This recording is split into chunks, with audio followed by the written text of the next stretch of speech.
Hello my dear friends, welcome back to this new session.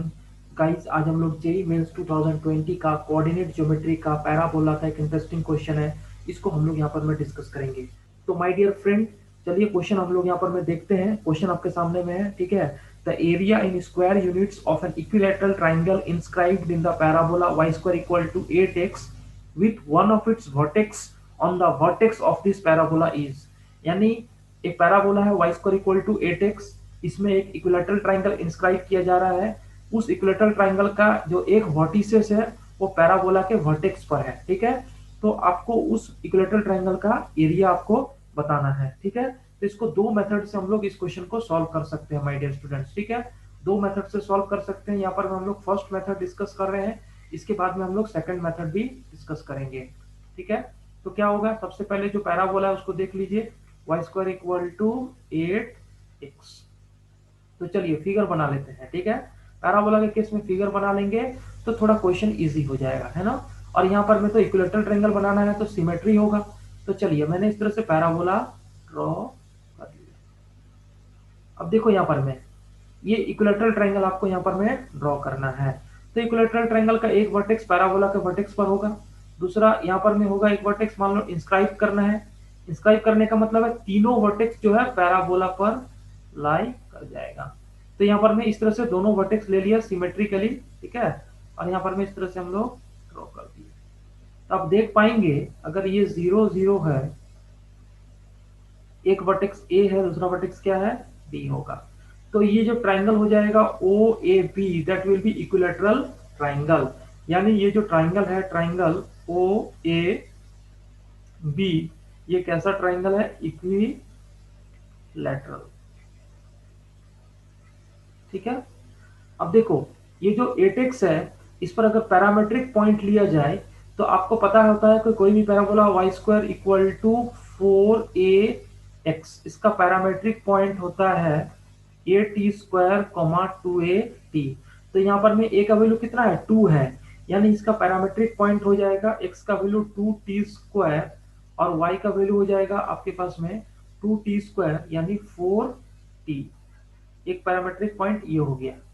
ये जो B point होगा, just आप देख सकते हो ये परपेंडिकुलर है, तो ये B point will be mid point of ये वाला पॉइंट, यानी ए और बी सिमेट्रिकली प्लेस्ड है। तो बी का कोऑर्डिनेट लिख सकते हैं 2t स्क्वायर माइनस 4t।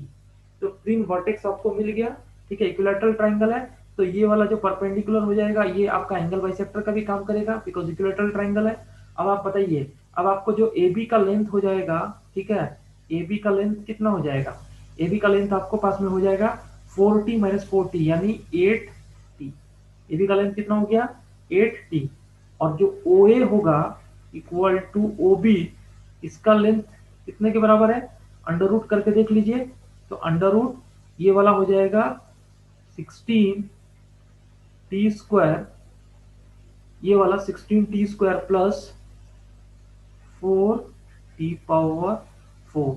और इक्विलैटरल ट्राइंगल है, ट्राइंगल कैसा है, इक्विलैटरल ट्राइंगल है, तो आपके पास में O A equal to O B equal to कितना हो जाएगा, ए बी, ठीक है। तो ए बी का वैल्यू कितना है 8t, यानी 8t equal to under root 16t square plus 4t power 4। इसको स्क्वायरिंग कर दीजिए तो यहाँ पर बन जाएगा 64t square equal to 16t square plus 4t power 4।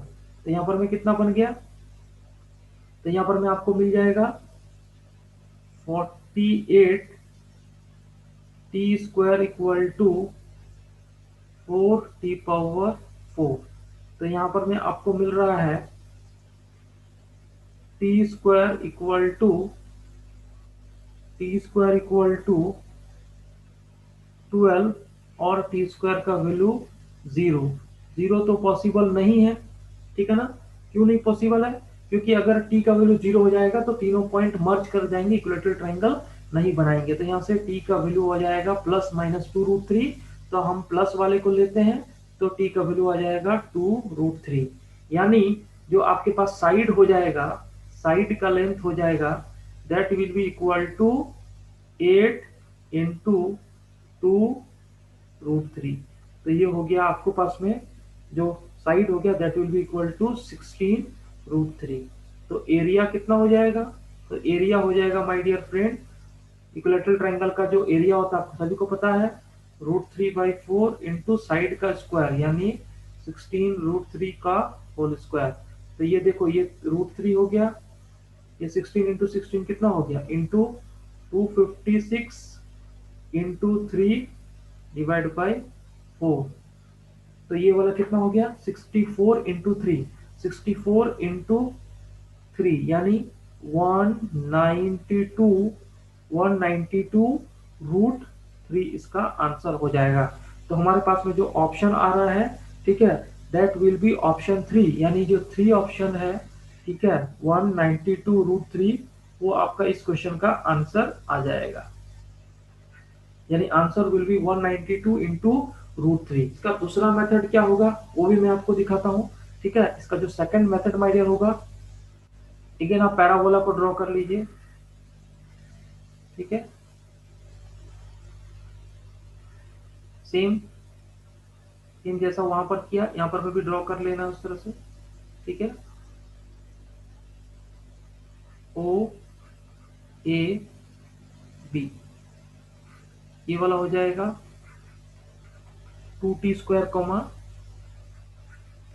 4t, ये वाला 2t² -4t।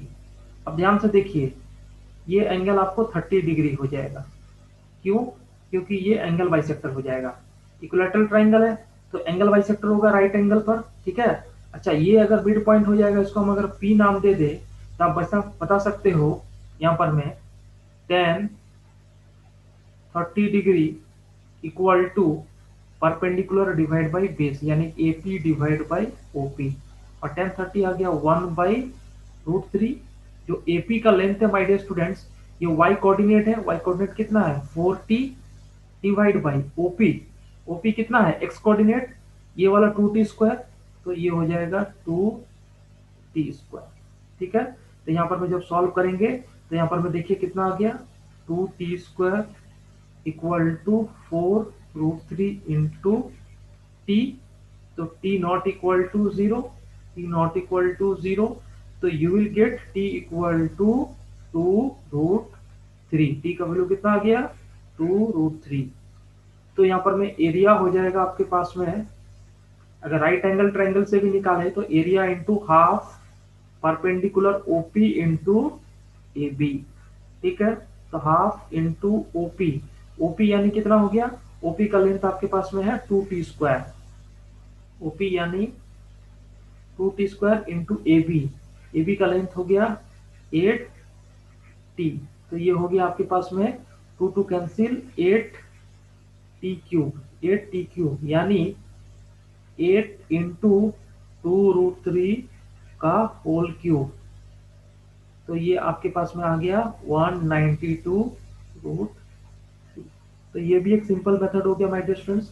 आप देख सकते हैं यहाँ पर मैं थोड़ा सा हम लोगों ने ज्योमेट्री का कॉन्सेप्ट लगाया और उसके बाद वहां से आंसर लेके आ गया। तो इस क्वेश्चन का आंसर हो गया ऑप्शन 3 192√3। तो आई होप आपको दोनों मेथड क्लियर हुआ है। तो माय डियर फ्रेंड इस तरह से आप जेई के क्वेश्चंस को मल्टीपल टेक्निक से बना सकते हो, एंड अगर आप मल्टीपल टेक्निक से बनाते हैं तो इससे क्या होगा कि आपका कॉन्फिडेंस बढ़ेगा और आप जो है डिफरेंट टाइप से क्वेश्चंस को टैकल कर सकते हैं, एंड आप जो है अपने नॉलेज को भी एनहेंस कर सकते हैं।